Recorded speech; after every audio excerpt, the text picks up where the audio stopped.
Padmasana, le lotus de canapé by Yogachéri. Je m'allonge au sol, fesses contre mon canapé, mollets sur l'assise déposée. Je peux placer un support sous ma tête si c'est plus confortable pour moi. Dans une profonde inspire, j'ouvre mes bras sur les côtés et je détends totalement tout mon corps.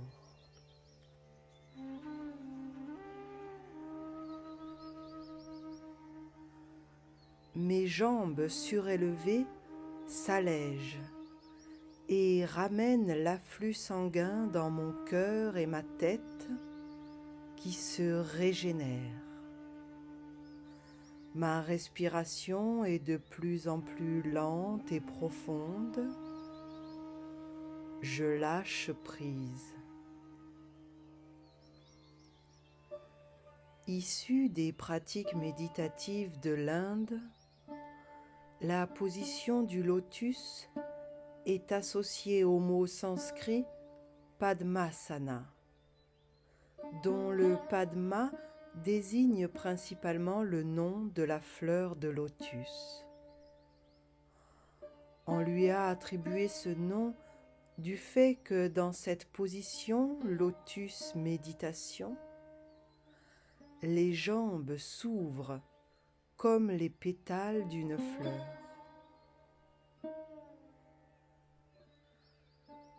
À la prochaine expire, j'ouvre mes jambes, un pied vers chaque accoudoir. Je trouve la tension juste et chaque respiration accompagne la détente de mes muscles, surpris d'être ainsi étirés, eux qui passent leur temps à l'étroit. La position du lotus Padmasana est utilisée aussi bien pour la méditation bouddhique que pour le yoga. Cela parce que cette posture permet au corps et à l'esprit d'être en harmonie et ainsi de permettre à l'énergie de bien circuler. Alors, je dépose mes pieds écartés au sol, intérieur des cuisses et des mollets plaqués contre le canapé dans la posture du héros grenouille. Je place mes bras semi-pliés, mains crochetées au-dessus de la tête.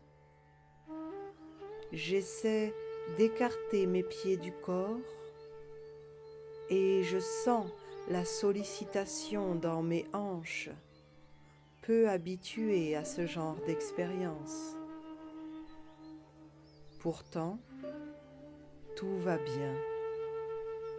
Je respire profondément en donnant une information de détente.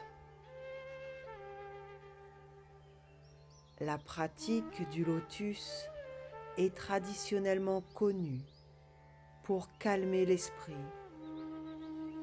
Elle permet également de préparer le pratiquant à une méditation plus profonde. De plus, elle présente de nombreux bienfaits sur le plan physique, car elle étire les genoux, les hanches, les chevilles et renforce le dos, la colonne vertébrale. Je ramène les genoux pliés sur le buste. J'enlace mes genoux avec mes bras et je prends un instant ici avant de me déployer de nouveau.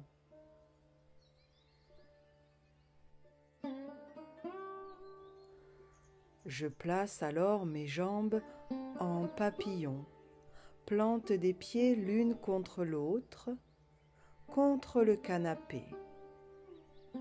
Mes mains posées sur mes genoux bien écartés, les pousse un peu plus vers le canapé à chaque respiration, tout en étirant bien la nuque, menton rentré.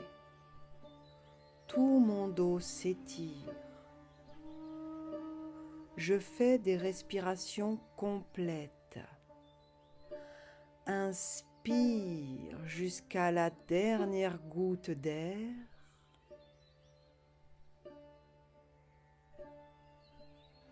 Expire jusqu'au dernier souffle.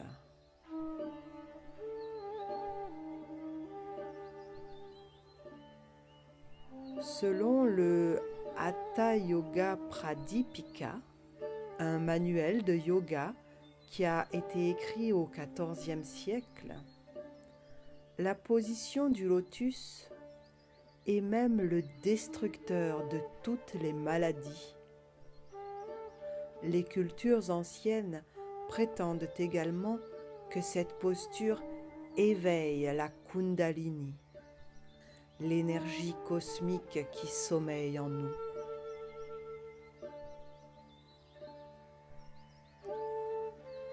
Je dépose un mollet sur le canapé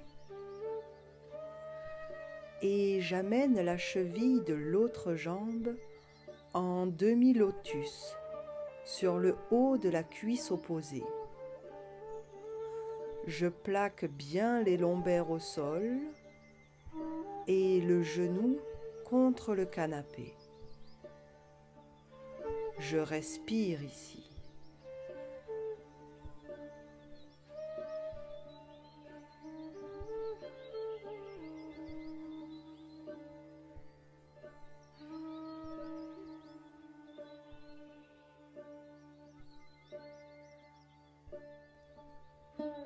Alors, en gardant mon demi-lotus, je dépose le pied qui était sur l'assise sur le bord du canapé. Je pose mes mains sur le genou et je respire dans la fesse étirée. La posture du lotus demande une grande flexibilité et une grande confiance en soi pour qu'elle soit exécutée correctement. En plus de la préparation physique, il faut également se préparer mentalement.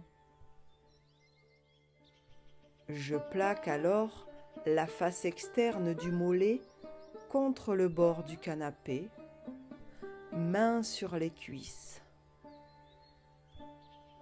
Je plaque un peu plus à chaque respiration le genou de la jambe en demi-lotus contre la cheville appuyée sur le sofa. Nuque étirée, mâchoire détendue.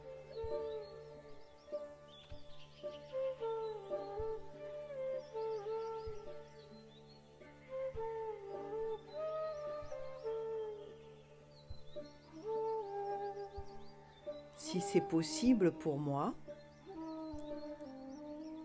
j'amène la cheville de divan sur la cuisse opposée pour un lotus complet. Je resserre bien mes genoux l'un vers l'autre et je les pose de nouveau contre le sofa.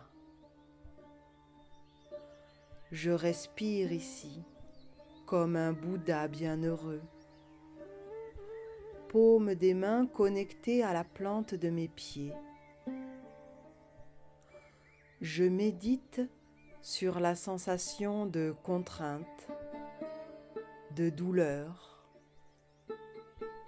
Comme toute chose, elle n'est que de passage. Elle me traverse. Si je ne résiste pas, elle passera comme tout passe. et je retrouverai la paix.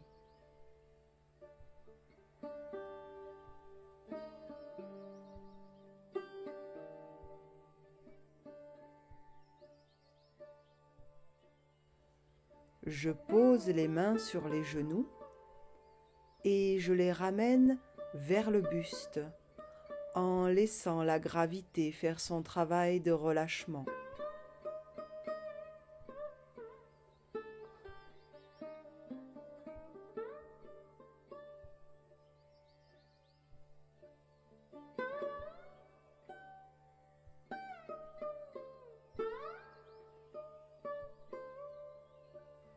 Je retire alors le support que j'ai éventuellement sous la tête et en gardant mon lotus, je bascule les jambes au-dessus de la tête dans une sorte de charrue.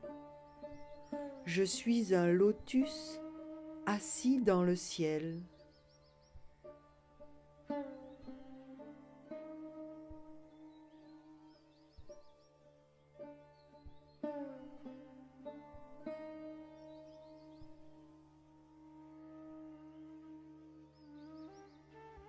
Puis je déroule en douceur le dos pour venir le reposer au sol et coller de nouveau mes genoux au sofa.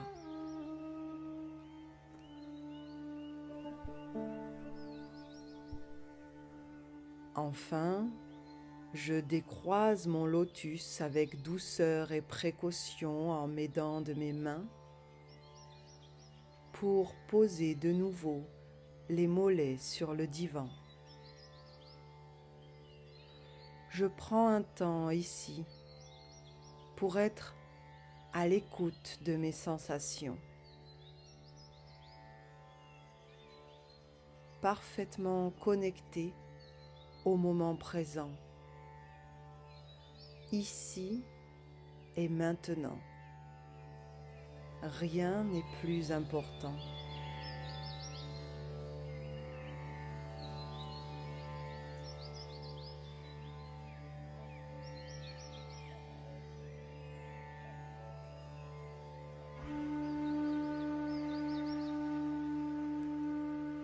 Alors, je reprends le même enchaînement de l'autre côté.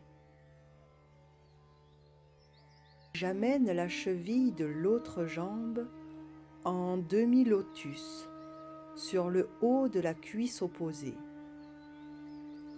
Je plaque bien les lombaires au sol et le genou contre le canapé. Je respire ici.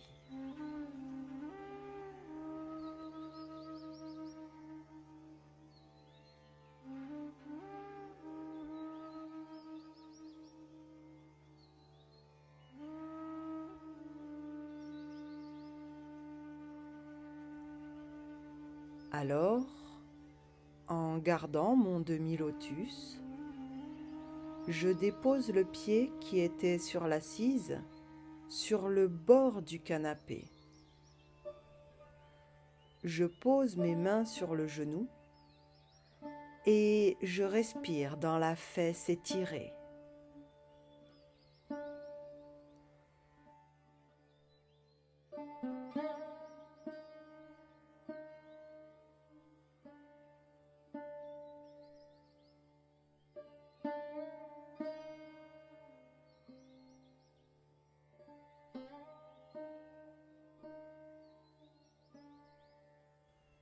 Je plaque alors la face externe du mollet contre le bord du canapé, main sur les cuisses.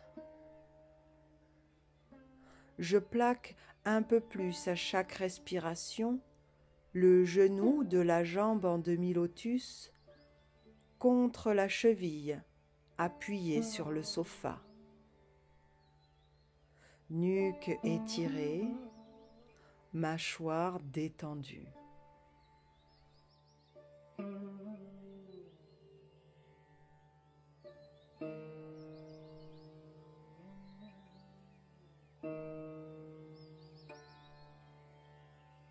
Si c'est possible pour moi, j'amène la cheville de divan sur la cuisse opposée pour un lotus complet. Je resserre bien mes genoux l'un vers l'autre et je les pose de nouveau contre le sofa. Je respire ici comme un Bouddha bienheureux, paume des mains connectées à la plante de mes pieds. Je médite sur la sensation de contrainte, de douleur. Comme toute chose, elle n'est que de passage. Elle me traverse. Si je ne résiste pas, elle passera comme tout passe et je retrouverai la paix.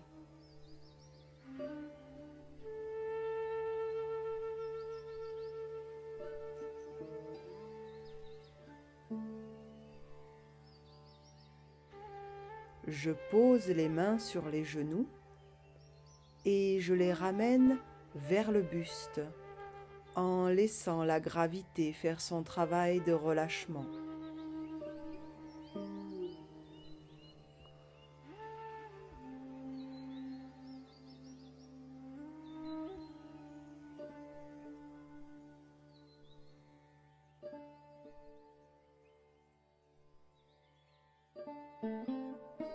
Je retire alors le support que j'ai éventuellement sous la tête et en gardant mon lotus, je bascule les jambes au-dessus de la tête. Je suis un lotus assis dans le ciel.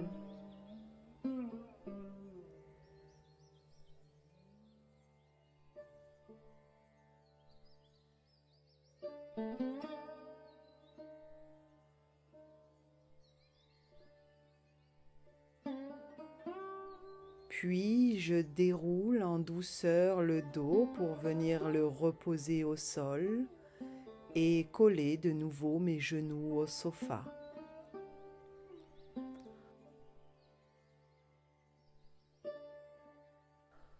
Enfin, je décroise mon lotus avec douceur et précaution en m'aidant de mes mains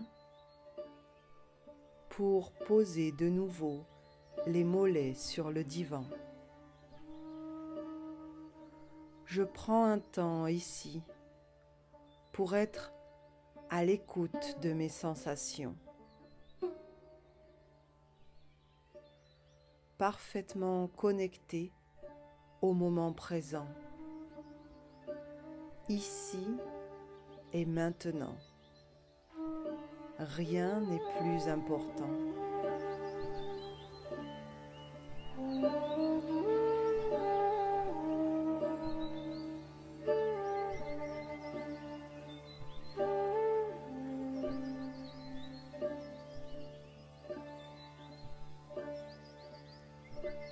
J'écarte de nouveau mes jambes, pieds flex, en poussant sur mes talons pour bien étirer toutes mes jambes.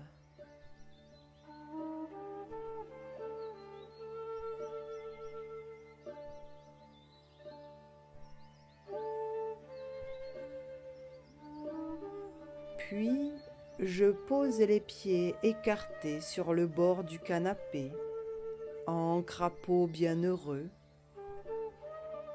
Je me détends ici encore.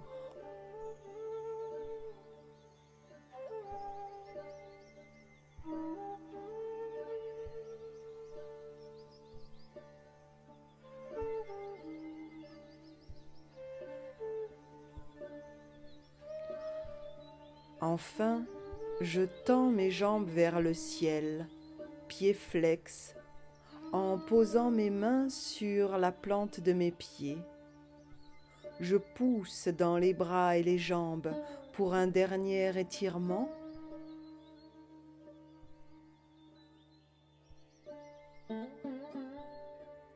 Puis je roule sur un côté pour venir m'asseoir dans la posture de méditation de mon choix.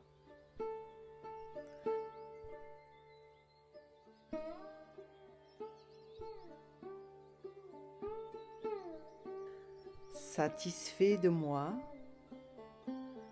bien dans mon corps, bien dans ma tête, un léger sourire imprime mon visage.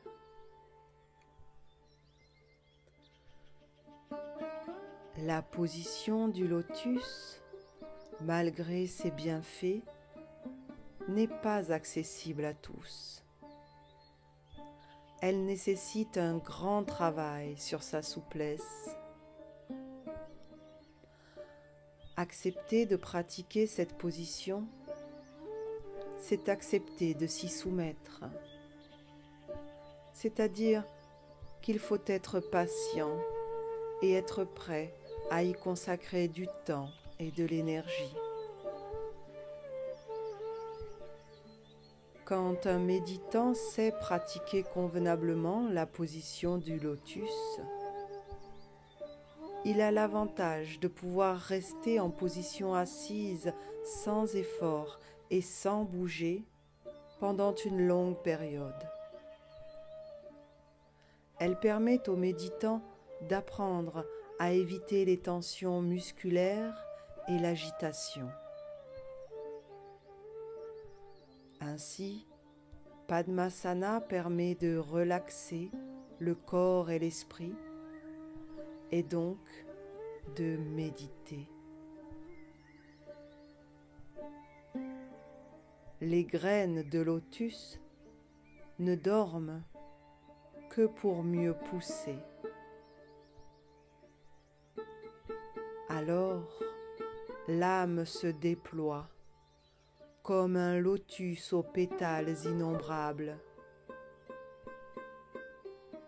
Le lotus pousse dans la vase de l'étang, mais aucune boue ne peut entacher ses pétales, purs comme jade.